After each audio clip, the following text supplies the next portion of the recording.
In this video for section 8.5, we're going to talk about random variables, probability distributions, and expected value. It sounds like a lot of complicated words, but it's really not too bad. So first up is random variable.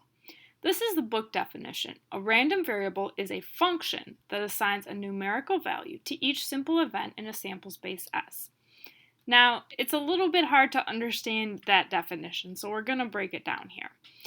First of all, the fact that it's called random variable is unfortunate because it's not random and it's not a variable. So how they came up with that name for it, I'm not sure. But what a random variable is it's a result of an experiment that is a number.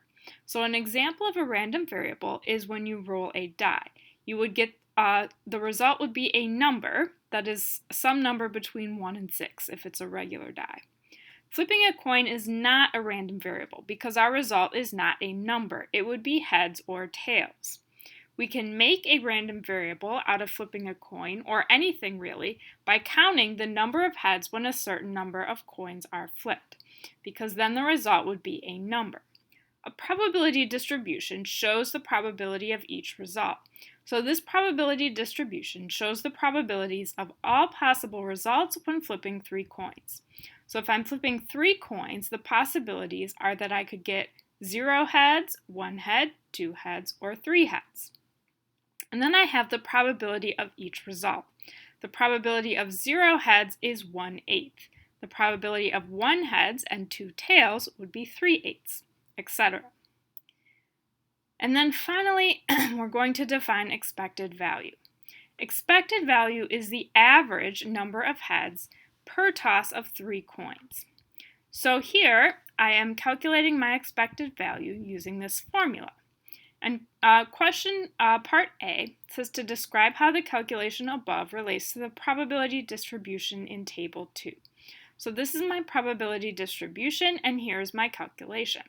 And if I look, I can see that what I'm doing here is I am multiplying each column, the number of heads times the probability in that column.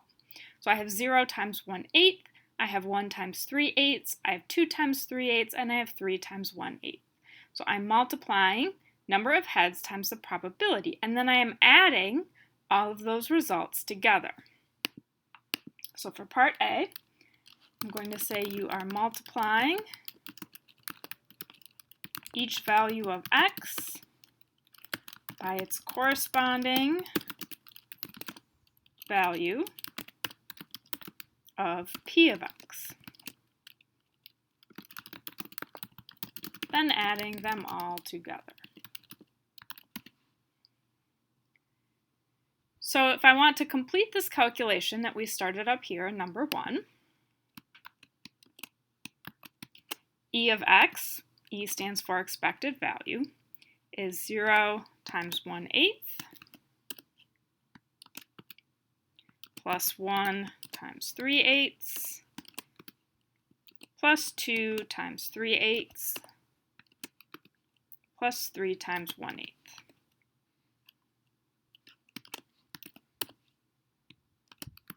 So I know that 0 times 1/8 is 0. 0 times anything is 0. 1 times 3/8 is 3/8. 2 times 3/8 is going to be 6/8. And 3 times 1/8 is going to be 3/8. We are multiplying the number in front by the numerator to get how many 8s we have. And then when we add those all together, 3/8 plus 6/8 plus 3/8, and then plus 0 is going to be 12 total 8s, which I can simplify to 3/2 or 1.5 or 1.5. So is this something that can actually happen? No, because I cannot get 1.5 heads if I'm tossing 3 coins. I can get 1 head, I can get 2 heads, but there's no way for me to get that decimal amount. It has to be a whole number. So the answer here is no, this cannot actually happen. You cannot get 1.5 heads when you flip 3 coins. It has to be a whole number. So here we have the definition for expected value, and this one is going to use variables, but we can kind of match up to what we just did. So we have our probability distribution here, where we have our x values and then we have our probabilities of each, and then we define the expected value by this formula where we are multiplying each x value by its probability, and then we are adding them all together. This sentence here is really a key idea about expected value. It's not the outcome of a single experiment, but a long-run average of outcomes of repeated experiments. So I cannot get 1.5 heads when I flip 3 coins. However, if I do this experiment many times, flip 3 coins, count how many heads I get, and then repeat it several times, and I took the average of how many heads I got, I would expect to get something around 1.5.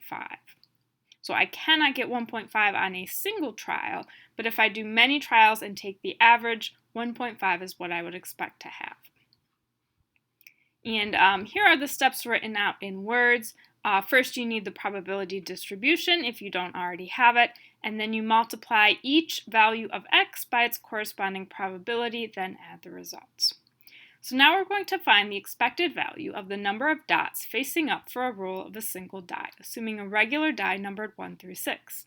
We're going to fill in the table and calculate the expected value and use fractions until we get to the end.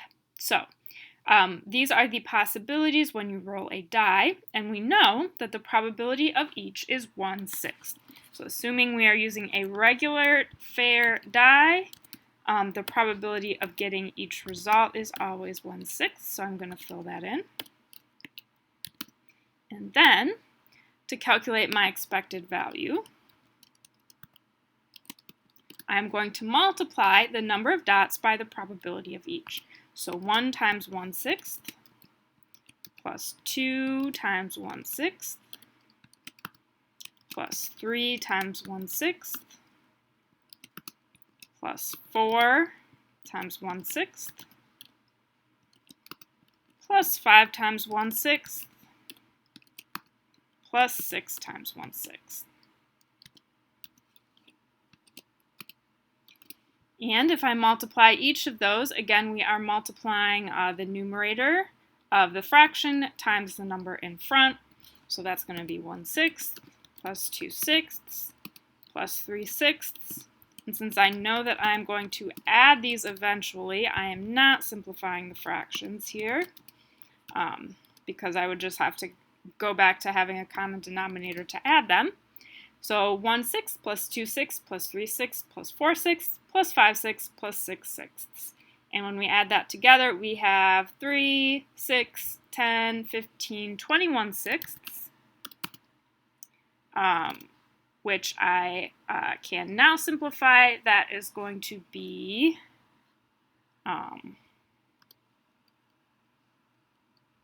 7/2, or 3.5, or 3.5. So my expected value from rolling a die is 3.5. And again, I cannot roll a die and get 3.5.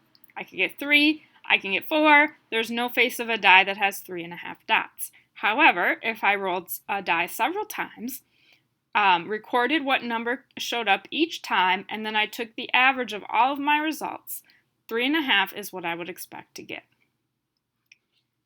And for the final problem here, we're looking at a spinner. So a spinner is numbered 0 to 5. Each of the 6 numbers is as likely to come up as any other. So it's a spinner with equal size sections. A player bets $1 on any given number. And you win $4, and you get your $1 bet back if the pointer comes to rest on the chosen number. Otherwise, the $1 bet is lost. What is the expected value of the game? And so we're going to complete this table to figure it out. So we know we're using the spinner, spinning the spinner from 0 to 5. And so there are 6 numbers equally likely to come up. We're choosing one of those numbers.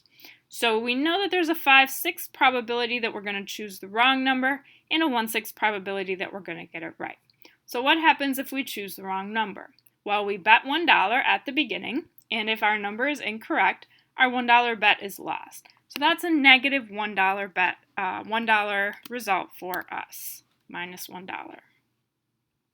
Now, if we win, then we win $4 and we get our $1 bet back. So what is our net result here? So let's think this through. First, we're paying $1 to play. So we're losing $1. If we win, we're winning $4 and we're getting our $1 bet back.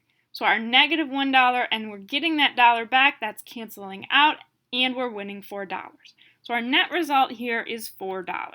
So sometimes it really helps to visualize where the money is going in these problems. So here's our table, and now we're going to calculate the expected value. So our expected value, we calculate by multiplying the result by the probability for each. So we have -1 times 5/6 plus 4 times 1/6.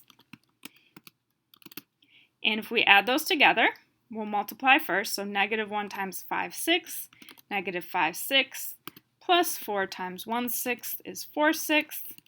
-5/6 plus 4/6 is -1/6. Or in terms of money, decimals, that's a -17 cents. And so our expected value for the game is that we would lose 17 cents.